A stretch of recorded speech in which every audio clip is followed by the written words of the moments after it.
It is about you. You are the selling point, and the landscape is changing. So be your authentic self, because no one wants to go to work being miserable all day. Look at your own resume, look at your own LinkedIn, and look at your impact and what you have provided for that other company. And if you write things in that context, you're going to talk to the next employer. In my opinion, it's about giving the customer what they really want and just blowing their mind once they get it. And that's what I really love to see, honestly. Get people to do more of home cooking, home cooked meals, healthy meals, so we can all live long and happy. I'm very proud to be a mom, because not for nothing, women are amazing.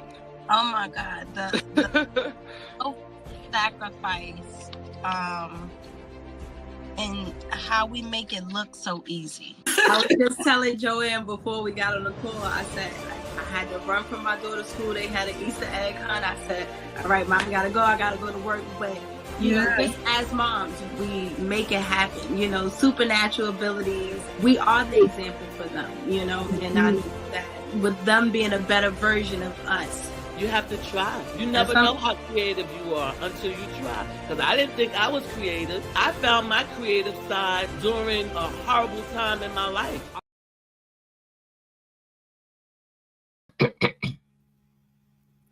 Hello, everyone. Happy Thursday. It is May 22nd, and we are 23 days away from our Juneteenth event and festival, and we are really excited. We're getting geared up behind the scenes. We are doing a whole lot. Things are moving. Prayer is happening. Let me tell you, if you have never put together a large event, then you don't really know God. Because the way I gotta be on my knees, the amount of prayer and the amount of crying and tears that come out and putting together an event like this, it is really a labor of love. I really do express my love to my community by my works. And so this is all of this. And so we are really extremely happy that we are getting closer to the day. All of the work that we have spent years and hours and things of that nature going through is actually coming to fruition. And so we're really excited to see that happen. So today is our lunch and learn, and we are really excited because we are about to go into the stage and phase of highlighting some of our very important people. And those are some of the individuals who are going to be partnering with us in a number of different ways. And this person that we have coming on today is one of our very important individuals who will be a vendor at our Juneteenth Festival. So to tell you a little bit about her, her name is Leslie Green. She has transformed her creative gifts into a sustainable and inspiring platform. Leslie shares her journey from founding a performing arts company to publishing books, and we're going to talk about that, and I'm really excited, and how her faith and cultural roots influence her mission to empower others. And so it sounds like we have a lot in common, right? Because faith without works, I am very convinced, is exactly that. And I also know that when God orders your steps and you see things moving in a certain way, that he's in the space. And when doors close, it doesn't mean that is not an opportunity for you. It just means that there's a better one to come. And so that I've learned, especially last week, I felt like a bunch of doors was just being shut in my face left and right. And God has just continued to be opening doors. So I am thankful and always want to give him the glory and the honor for all that he continues to do and just being present in putting these events together with us. So this conversation will delve into the role of purpose, storytelling, and legacy in building a business. So I'd like to bring to the forefront if Miss Leslie Green could join us. How you doing? I'm okay. How are you? I am blessed. I'm blessed and highly favored. Thank you for asking. So to get us kind of started, I know I said a little bit about who you are, but tell us a little bit more about like who is Leslie Green? Tell us, you can talk to us about some of your, like, yeah, who is Leslie Green? Let's start there. Who are you? Okay, Leslie Green is born and raised from Brooklyn, New York. Been here all my life. Um, I'm a mother of three grown children now. My professional job was occupational therapy. I did that for 30 something years. But I always felt like something was wrong, missing. And I've been a type of person that's been very community oriented from very young age. Um, I always knew I wanted to be an author from a little girl. And I just feel like God allowed all these things to manifest later on in life for me. My passion is performing arts. I love entertainment. I love putting together different events because it just does my heart, makes my heart happy and joyous when I see other people enjoying the event or what we're trying to convey through the event. So that's a little bit about me right now. Okay, so you got three older children. Yes. Okay, so I have you three older you children. are you don't look like you have three older children because you definitely look Oh, like you. I'm sure you probably, when y'all all together, everybody be saying, "Is that your sister?" But to God be the glory because I don't look like what I've been through. That is absolutely the truth. I totally agree, and I'm glad that we have not had the opportunity to look like what we've been through because I know we all have a story to tell. So Yes, we. I'm gonna jump right in. I want to learn a little bit about some of the gifts that you shared, that you Okay. have, right? So you have creative gifts. So talk to us about what exactly these creative gifts are and how have you been able to use them? Okay, well, I started, like I said, I love entertainment. I grew up with a family that was able to sing, dance, all of those things. I went to a lot of live shows, so I love entertainment. It's just a passion within me. So I knew I would be a writer from a very young age. I think from the age of 13 years old. But when I got to a certain point in my life, I crashed. And what I mean by that is, about 20 years ago, I felt like I just didn't want to wake up no more. I'm like, I can't do this world thing again. This is not for me. Don't wake me up. However, when I woke up the next day, it was like a light came on, and God was, the Spirit was ministering to me what I needed to do. And the first thing that I was led to do was write a play. I said, I asked you not to wake me up. You're telling me to write a play, right? Write a play. But I had started writing a play like 7 years prior to this particular moment. And I just began to get visions of highlights to put into the production. I just follow, like you said, when God has a plan for you, He will guide you step by step. So I was led step by step what to do. That was the first thing. So I proceeded to finish writing this play, and I copyrighted it, and it's been a success. I've been doing that play from 2004 up until 2020. We have done it. It's called Father Where Art Thou. I've done it in all the tri-states, all the five boroughs, put it that way. And I've written more since then. I've written like 16, 17 plays. I have plays I haven't even produced yet because I write, I direct, and I produce the plays. And it's a lot You of work. better Like you come on said, now. putting together a big event is not easy, but it's doable. When you have God on your side and He's guiding you step by step, anything is possible. So that was the first thing that started me on my passion of being able to give back to the community because my plays emphasize family values, forgiveness, and freedom from self. Because a lot of times we hold things within that doesn't allow us to come out. And if we just sit still and learn how to love ourselves and have the spirit guide us, we can get to where God wants us to be. So when that happened for me, it was like I finally found my purpose. Like I found my purpose to inspire people, to evangelize the word that God is alive and well. And if you trust him with your whole heart, not a piece of your heart, not a little bit of your heart, but your whole heart, he will guide you into all truth and where you need to be. So that was the first thing. And because I did occupational therapy, as I said, this is how my books came into play.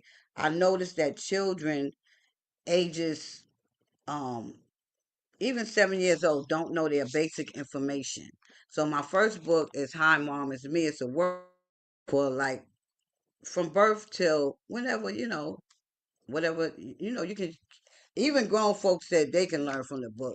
So it's a workbook, and it basically talks about, um, it's a storyline where the child is asking the parent about certain things like, what's your name, and um what's my name, and what's dad's name, and where do we live, and when is my birthday, so it's basic information they need to know about themselves and family.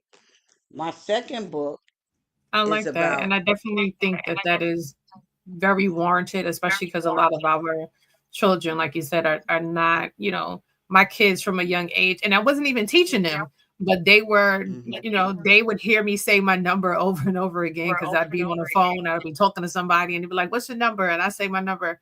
And then one day my kids just started saying my number back to me. They were like 2 years old. I looked at them like, "How do you yes, know that?" So, yes, just yes, being yes. in spaces, and it's been helpful because they've been in spaces where people are like, "Oh, we can't find your mother's numbers," and they're like, "Oh, I know it," and they're giving the number to them, and they're looking at them like, "Oh my gosh!" So, just being able Hmm. to know their name, know their parents' name, because a lot of kids don't know their parents' name. They just, it's mom or dad. It's like, Absolutely. no, Yes. there's a million moms and dads. Like, well, who's your mom? What's her name? And Right, right. what's your dad's name? Yes. So I love that Yes. you have created a book to be able to help people, Hmm. to identify that this is a necessity. Yes, it is. And so my second book is Thanks for Being My Dad. Because I felt that dads don't get enough recognition. Um, they always say in the African American community, the fathers don't stay around, but that's not altogether true. I grew up with my dad. Um, and so I created this out of my imagination. So it's actually the baby inside the womb, listening to the parents, shopping for the baby. The baby's talking, the parents are talking. I have words for some of the pictures in the book, and at the end of the book, I have a slot where they can actually put a picture of their dad. So that's Thanks for Being My Dad. My third book And is I love, before you I go into the third book, I want to just talk okay. about that, because and you say you just came to your head. No, God imprinted that for you, because I believe that he also did the same for me, and that's the reason why I had created the Black King celebration, just for that same reason. We just finished celebrating Mother's Day, right? And Mother's Day came around, everybody is a mom. Any female, they're like, "Oh, happy Mother's Day, happy Mother's Day." But when Right. Father's Day comes around, it's like, if you're a good dad, then happy Father's Day. But there's not, Mm-hmm.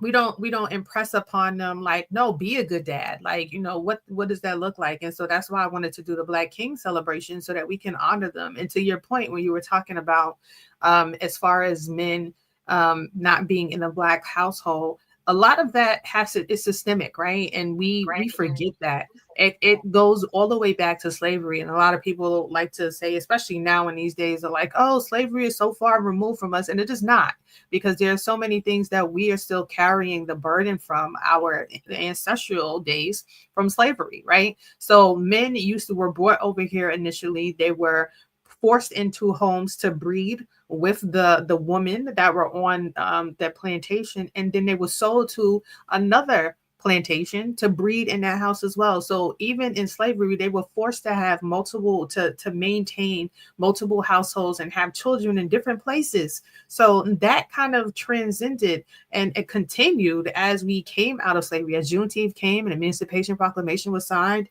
And a lot of those stories still continue to linger, because it was something that they were used to for so many years. And so a lot of this for us is the unconditioning of some ancestral things, and even understanding and taking a stand.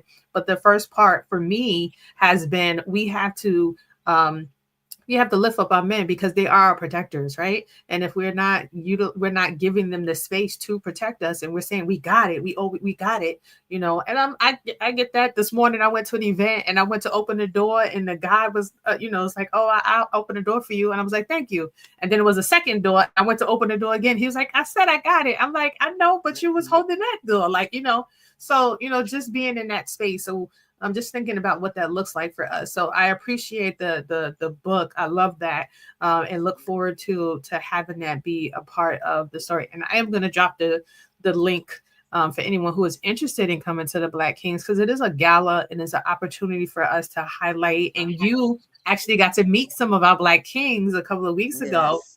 So we appreciate you for your support in that space. But the Black Kings, they're regal, they're humble, they have a servant spirit about themselves, and we're really just excited to be able to thank them for the work that they've done in the community. Yes, that was wonderful. I enjoyed it too. Okay, so Awesome. my third book is I Can Only Be Me.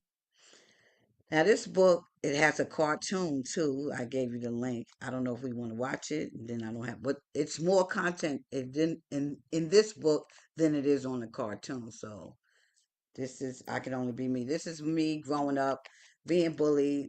I'm very short, right? So, they always pick on short people. And then if we rise up, they say we got the Napoleon complex. But why are you bothering me? You know what I'm saying? Leave me alone. I'm okay.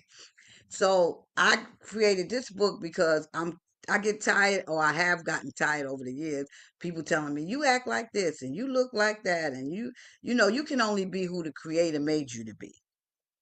So I had to overcome a whole lot of obstacles to get where I am today. But you know what? I wouldn't take nothing back. I am so grateful for my life and the peace that I have in my heart, because I finally found out who I am and whose I am. So that's this book right here. I Can Only Be Me. This book, the other books, all the books that I'm showing you can actually be purchased on Amazon.com or through me.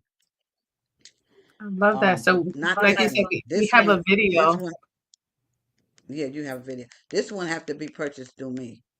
It's Okay. not online. Will you have that Yep. at the Juneteenth festival? Yes, I have some. Okay. Awesome. And So I we want to also, go ahead. you know what I'm gonna do Okay. at the Juneteenth festival too? Sorry, I don't mean to cut you off. No, no I'm problem. gonna bring my laptop so kids can actually watch the cartoon. I bought them headphones where they can listen to it and watch it while they're standing there.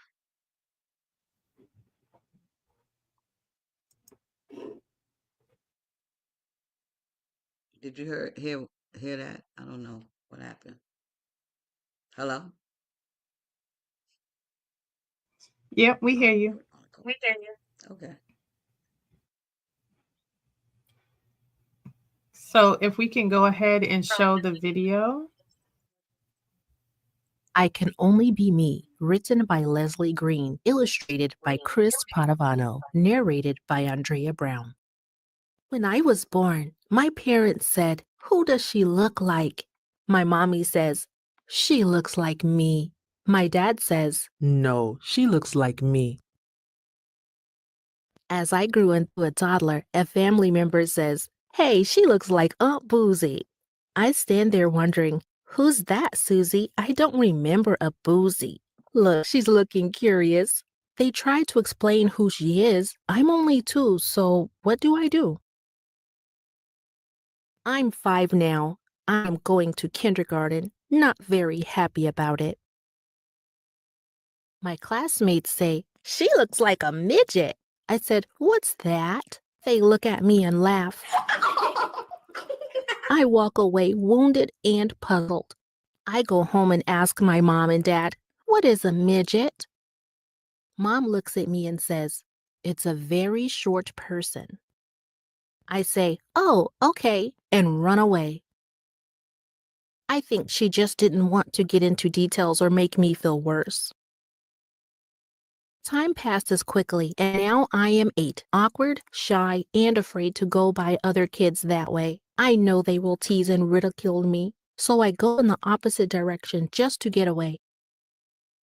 I'm tired of people telling me who I am. I am going to avoid them if I can. Along the way, I run into other kids who try to tell me again who I am. Here she comes, Boney Maroney. I run to get home as fast as I can. Feeling hurt again, I say to myself, will I ever have any friends? I'm 10 now. As I go on my way, I meet two sisters. I have to prove myself to them. I had to fight the little one who was bigger than me. I did because I couldn't act like a sissy. Afterwards, we became the best of friends, and then we fell out because we moved again. I'm 13 now. Filling my oats, got some courage, and now nothing floats my boat. I could not care less about my flaws. What are flaws anyway? My whole life I had been told who and what I was. I'm 15 now, and I know who I am. I look back and found out that I shaped my personality according to my physical and emotional state of mind. Oh my, I have work to do. I decipher through all the riffraff and the negativity. I'm 18 now, on the right path. I created a timeline of my life. I realized I was so messed up because I let other people define who I was. Now I'm me, insightful, inspirational, and able to enlighten all people I come in contact with. Here are some things I would leave you with. Affirmations. Affirmation 1. May you find out who you are and share yourself with the world. Affirmation 2. Never let anyone define who you are. Affirmation 3. Give yourself positive affirmations every day. Affirmation 4. Most importantly, the Creator made you perfectly perfect in every way.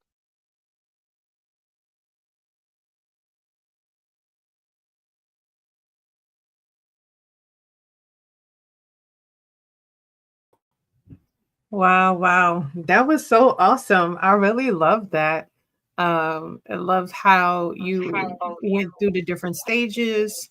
I like the affirmations at the end. I mean, there's so much about that. I'm looking forward to it. So I definitely hope you have a couple on hand because I am gonna pick up one for my daughter.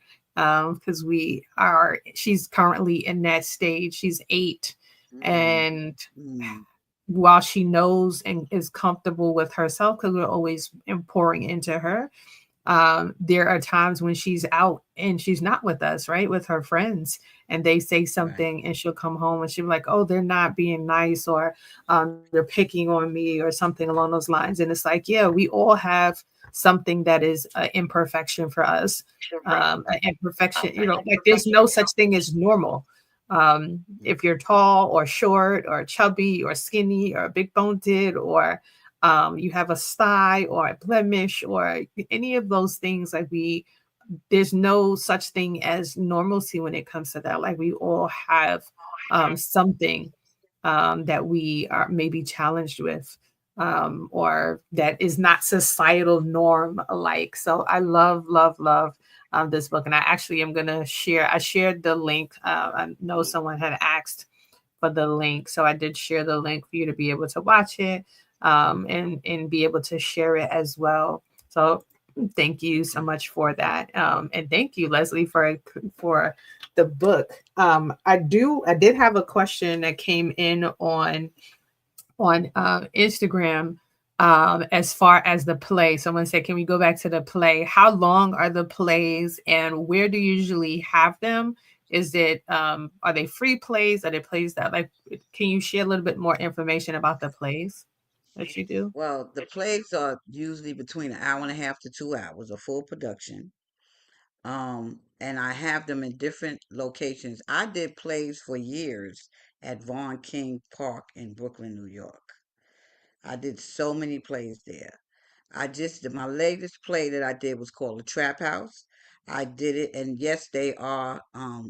You have to pay for the plays because I have to pay the cast. I have to pay for places. Um, and the last play I did was in 2023.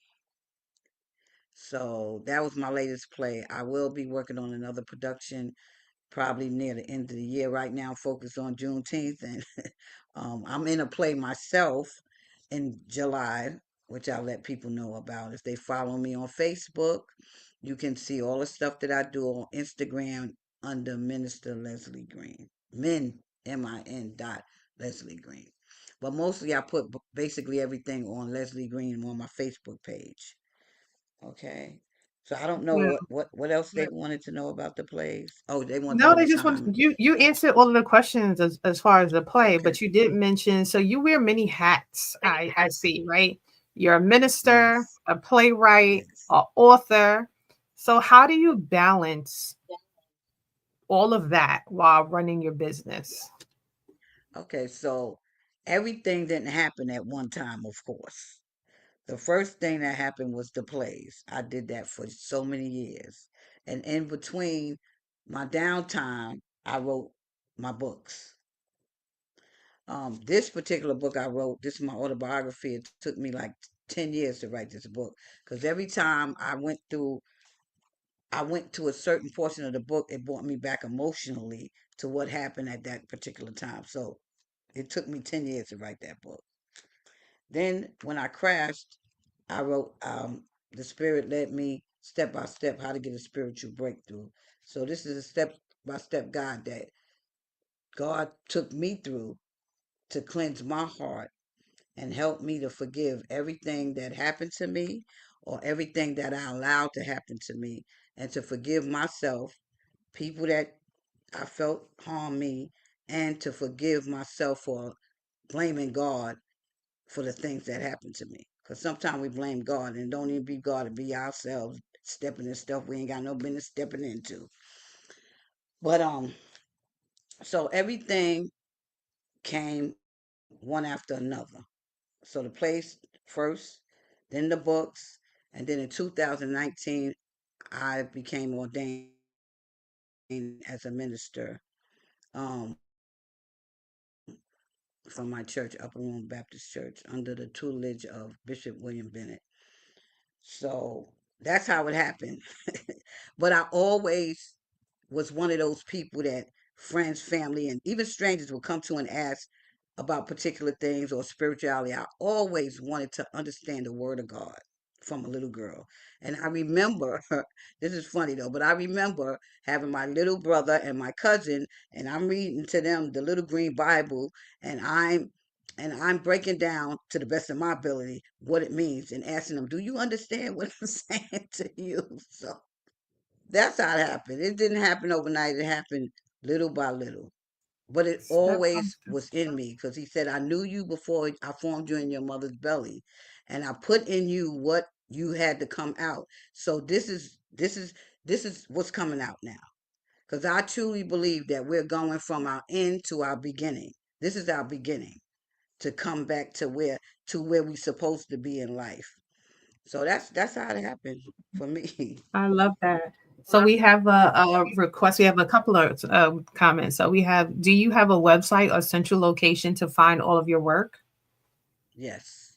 I have a Okay. website. My website is lesliegreen.biz. So we got And if you click on it, let's, yes, lesliegreen.biz. So I'm right. gonna put No E that. at the end. Got it. So I'm gonna put that in the chat. And then we also Z said Black Spectrum Theater in Queens is always looking for content about us to produce. I will ask them how to connect you. Oh, great. Thank you. Thank you. So definitely getting some connections here. Um, I Hmm. did have I wanted to pivot a little bit because you talked about your ministry, your playwright, and your books. But you also have a brand as well, some shirts and some Yes. other things that you offer. So can you talk to us a little bit about what that looks like? Okay. So my brand, because this is my motto, to inspire, enlighten, and encourage all people I come in contact with, because I believe that everyone has an individual path to self-love, forgiveness, and freedom. So that's one of the things that me and my daughter, this is the mother-daughter line. I don't know if y'all can see my shirt, but this is my logo, and this is what I believe. And I always believe that. Yes. So I will have these shirts at Juneteenth and my books um, that I'll be selling there. I also do because I always was a person that wanted to give back to the community and always got involved. I've been on PTAs, I've been on community organizations. Matter of fact, where I'm at now, I'm the president of the tenant association here. So I'm always community oriented. And I wasn't able to do a lot of things growing up. So, and I wasn't able to go to prom. So I do a prom dress giveaway called Treat Her Like a Lady prom dress giveaway. I've been doing it for 10 years where I buy personally out my pocket because I'm not nonprofit yet, dresses, shoes, and accessories. Um, and yeah, that's some of the other stuff that I do. I just like helping people. So God how gave can people you help have to have the you, seed of God in Leslie? order to be able to help people. Huh? How I can didn't hear people you. help you so that they can, so that you're not just pulling money out your pockets alone, but Right, right. allowing others Donations. to also pour in as well? Right. Well, donations. I always put up the GoFundMe for the prom dress giveaway. Sometime I get donations, sometime I don't. Um, and just contacting me. Because, like I said, I put basically everything that I do on social media. That's why I ask people when they go to my website, please leave your contact information because I can send you information of different events and things that I'm doing so you can be helpful. I would definitely need help when I'm doing my productions because I'm wearing all the different hats. And I need people that's going to be committed. I need people that's going to show up and take direction because not everybody could take direction. Take direction and people that just have the initiative to do those things. That's what I need. That's what I need. I do a No, lot of stuff by myself I because, definitely understand and overstand because mhm, we have when you have too many chiefs in the kitchen, and also being in the space to let people co-lead with you as well, bringing them in so that they can offer some of their own insights and allow God to use them as well in the space that you've created to open up. So I am excited to hear what is next in that space for you. So curious to know what has inspired and motivated you through your challenging times. what has inspired me and motivated me in my challenging times. Just to be good to me. To be good to me. Motivated me. Challenge.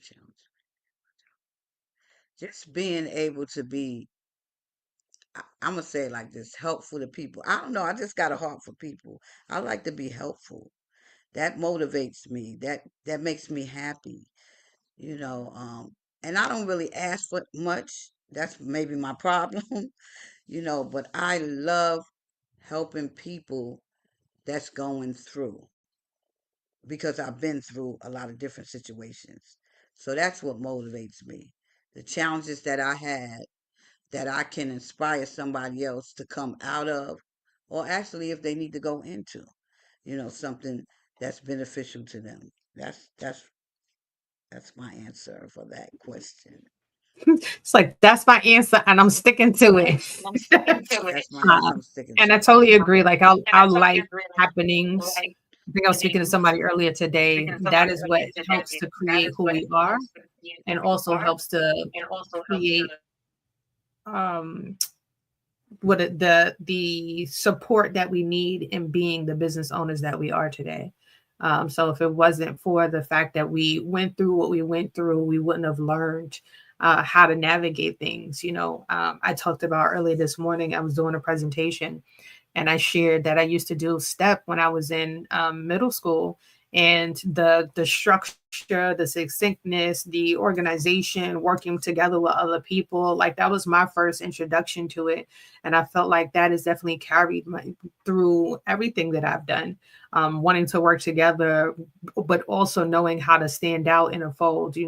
Having a solo part. So a lot of what you're doing, what I'm hearing as far as like the plays, and there are parts where you're going to have to do pieces together and parts where you're going to have to stand out and be outside of the fold, but allowing your story to show through in whatever you're presenting. Absolutely. Yeah, that's So, it. as we are winding down, why is it, do you think it is important for entrepreneurs to embrace their cultural identity in their business? Mm. Why? This is a smart answer. Everybody else do it, but anyway, why? Say the question again. Say it again. Say it again. Why is it Sure. important? Why is it important to embrace your cultural identity? So, yes, a lot of people do it, but specifically for Because our community, why is it important? I think because we need to just be our authentic self. We have to be ourselves. You know, I don't put up no facade. I am who I am. You know, I just think we are unique people. We are unique. So we need to show our new uniqueness in our culture. And a lot of people get their information from us. So, I think that's the way I should answer this question. I'm not sure. But that's the way I feel about it. Just be your authentic self. You have to. No, We are who we are. there's no right or wrong answer here. This is just your story, and we just want to hear how you have navigated the waters. So, in talking about that, can you share a lesson you've learned from a failure or a setback that you have experienced throughout your time? A lesson. Wow. Somebody asked me this question once before, and I could not figure it out. And they said to me, "You don't believe in failure." I don't believe in failure. I will do something and I will keep doing it until I get it. I will keep doing it till I get it. But what I've learned by um certain failures is it have built me up, my emotional well-being, my physical, my mental stability. When I have had a failure, I don't dwell on the failure. That's one thing I don't do. I might deal with it a little bit, but I keep pushing forward. I keep pushing forward. I try to the best of my ability not to look back. But before I got this spiritual awakening, I would always look back. I would always throw up that what I did. This didn't right. I didn't do that right. And but I don't do that anymore. I just keep looking forward. So that's it for me. That's that resilience, and I totally agree. I operate in that same space where I'm like, failure, yeah, it's an opportunity to learn something. It's an opportunity to change direction. A lot of times, I feel, I'm like, oh, okay, God don't want me to go that way. Let me go this way. Like, it's like the roadblock. It's like you're going, and then you get into this. You turn down this street, and you see it's a storm down that way, and then you're like, all right, let me turn around, let me go the other way. And it's like, oh, the sun is that way. So it's like, yeah, that's the direction God really wanted me to go in. And that wasn't. So I too have that same kind of idea when it comes to failure. Failure is just an opportunity for me to grow and learn, and for me to reflect on what God wants me to do better for the next time. So thank you for sharing your thoughts on that, because I am in agreement on it for sure. So, what are some ways creative entrepreneurs can use storytelling to strengthen their businesses?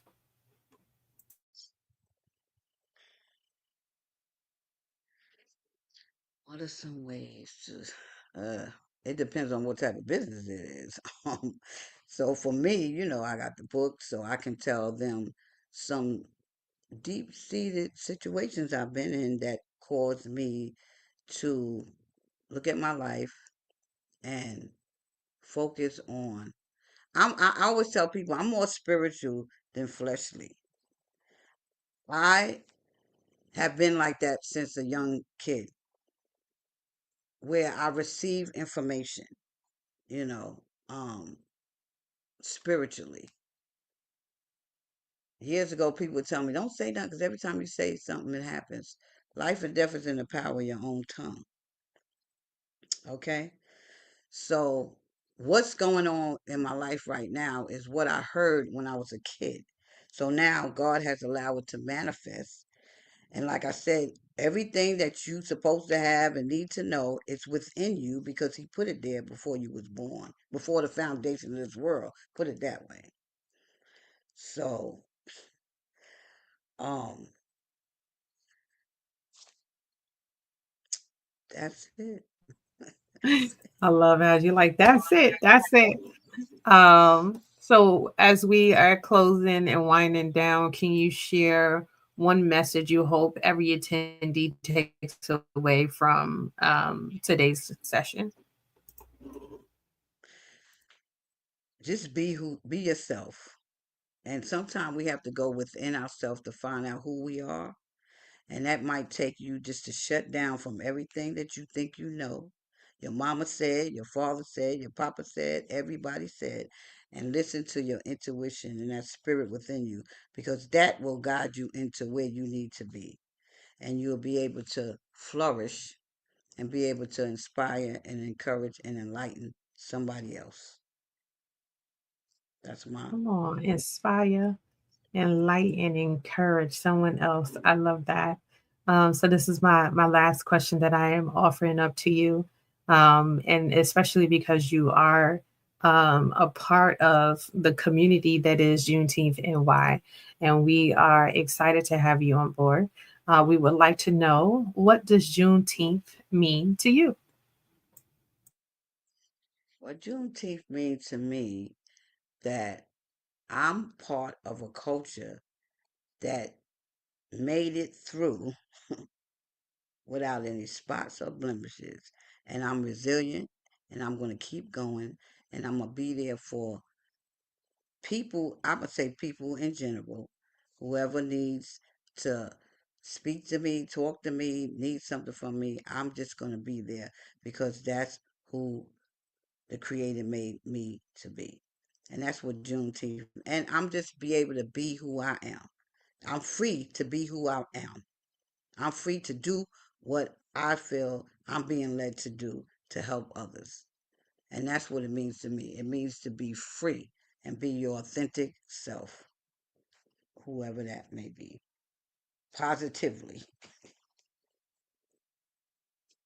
I love it. Be free to be who you are. Thank you so much, Leslie Green. It was a pleasure having you. It was great hearing your story, learning a lot about what you are doing. I'm excited for the Juneteenth play. Maybe we can talk about how we can support you in producing that on the back end. I would love to see how we can incorporate what you are doing in a broader sense, and maybe even take that, like you said, on the road a little bit further than the five boroughs, since we are part of the National Juneteenth Foundation. Maybe that can be something that we can get the play seen in some other states across the country. So I definitely look forward to talking to you a little bit more about that. I am excited about being able to get your book and share it with my daughter after Juneteenth.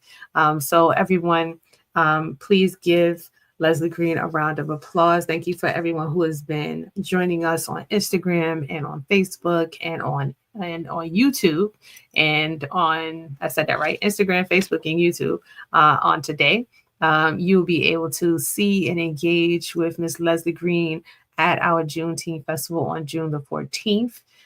If you are not signed up and registered to attend, I'm going to drop the link in the chat. We definitely encourage you to please do, so that we can share information. We're going to have some giveaways that we're going to be offering to some individuals, but only for people who register. So we definitely encourage you to register. I'm dropping it both on Instagram, Facebook, and on our YouTube page. So I'm going to send you backstage, Miss Leslie Green, and I'll be back there to close you out in a little while. As I close everyone else out, again, thank you so much for your time. Thank you all for being present with us and joining us every Thursday as we talk about and we highlight all the things that are Juneteenth and why, all the things that are Black culture, all of the things that are about collaboration over competition. That is where we are in a stance. We are still looking for individuals who are interested in joining us for our parade on June the 14th. So if you have a group of 10 people or more and you would like to join us, please go to the JuneteenthNY.com website. We would like to have you join us. So if you are a part of a school, if you have a dance group, if you have a stepping group, if you have in an organization or a business and you want to get some exposure, it is a great opportunity for you to be able to do so with us on that day. It starts at 8 o'clock and it is a short walk, 1.1 miles. That's nothing to us New Yorkers. We walk that in a breeze. We walk that from one stop to the next stop on the train. So we definitely encourage you to participate and join us for that. This weekend, we have coming up another one of our model master classes. So if you are interested in that, let me get the link for you. We definitely encourage you to join. This week's model master class is, so we've had conversations talking about poise and presence. We've talked about intro to modeling, like how to get involved with modeling, lights, camera, and capture. Was last week, and this week what we have coming up is the self-love workshop. We're going to be talking about what it means to love yourself, and especially in the fashion world, that is such a big thing, right? We were this Leslie Green was just talking about how we look, how we are perceived, how we show up, how people experience us. That is all a part of our mental capacity and a part of how we love on ourselves. So I encourage you to please join. It is going to be by one of our board members, Miss Bubbles. She is a dope individual. If you go to the link here, it has her bio. She is a herbalist, spiritual advisor, a therapy practitioner. She does music, dance, all of that. So you are in for some really great time. There are usually snacks and stuff there as well. So we definitely encourage you. And then on May the 31st, we have a session with LV, which is called Rip the Runway. So, and then we have Naoki, another one of our board members. We call her Nikki. She is also going to be talking about from casting to collaboration. She is a designer and she has been working with a number of different individuals in different spaces. And so she's going to be bringing her expertise, and that's going to be on June 7th. And then our final one is branding yourself for success, and that is going to be on June 21st. So if you are interested in any of those workshops, we definitely encourage you to please go to our website, Juneteenth NY. You scroll down to the middle, you'll see where it says Model Masterclass, and you can get all of the details about that. What else we got going on? A Black King celebration. We were just talking about that, right? We have, we're honoring 28 African-American men that have done some really amazing things in the world.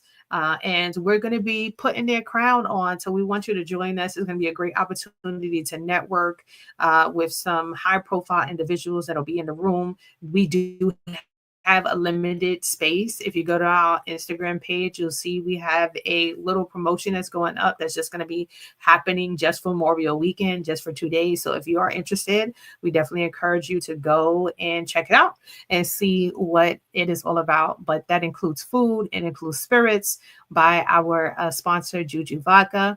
And so again, we are really excited about that and looking forward to everything that is to come. So we have Black Kings, we have our festival on the 14th, and then on the 19th, we have our virtual summit. So if you are far and wide and not in the New York City area, you can still be a part of all the festivities of what we're doing by joining us on our website to register for the virtual summit. And that'll go from 9 to 5. We have some free tickets to a couple of things on there. So we're looking forward to connecting with you either way. So that's all for me, y'all. Again, this is about collaboration over competition. That's how we connect to unity. And we look forward to seeing you next week, Thursday. Have a blessed one, everyone. Bye.